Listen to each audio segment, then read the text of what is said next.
Hey everybody, this is Scott with Tango Down Production. Tonight I kind of want to do an interesting video. A friend of mine I work with gave me his Smith Wesson model SW9F 9mm Sigma to do some gunsmithing work on.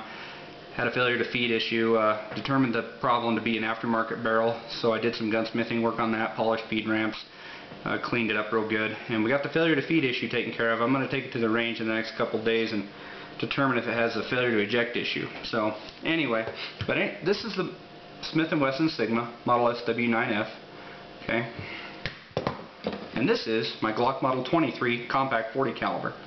Now, years ago when Sigma was first brought out on the market by Smith Wesson, they were actually sued by Glock because you could take this Sigma apart and you could put a Glock full-size upper of the same caliber on this lower and you could fire it.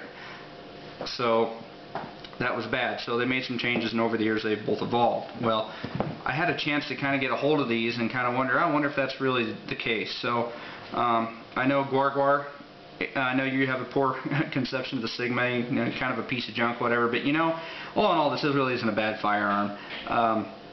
It shoots just fine. The gentleman who gave it to me has had, the only problems he's had with it is the failure to feed issue. And he's claiming now it has a failure to eject issue. I don't know if it's an extractor problem, but over time, you know, all guns that you shoot, they definitely have wear problems. So anyway, this is kind of cool. Right here, takedown detent on the Sigma, right there, and look at the Glock, there and there. They're identical. So Sigma, let the slide home, pull the trigger, slide comes off. On the Glock, slide comes off. Notice they disassemble identical. Now, here's the slides, contrast and comparison, as you see them there. A lot of similarities. This is the spring and guide rod system on the Sigma, identical to earlier generation Glocks. Okay. I'll go ahead and show it on mine. I don't have a stock guide rod and spring system. I know on my Glock 23 review, those you can watch that and see, but this is a Springco compensator guide rod system. It comes with its own spring. Got it from Brownells.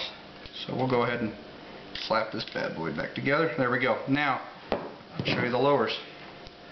A lot of similarities there, as you can see, between the Sigma and the Glock. Kind of makes sense now to understand why Smith was sued by Glock over this firearm. Now, this is the Sigma lower, full size. This is my Glock Model 23 compact 40. Okay, 9mm 40, right? Okay. Wow, look at that, they line right up. And if you play with it, there, it's locked on there.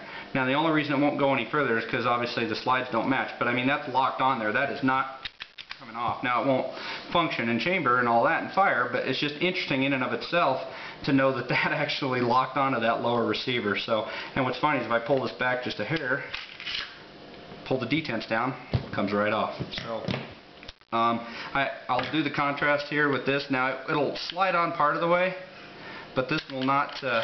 It won't go past that portion right there. I've already tried. So but it's interesting how it all lines up just right. I mean, I think that's pretty interesting in and of itself. So you guys can get a chance to look at that. But anyway, there it is. Kind of neat to see how both those platforms are that identical in their manufacturing between Smith Wesson and Glock.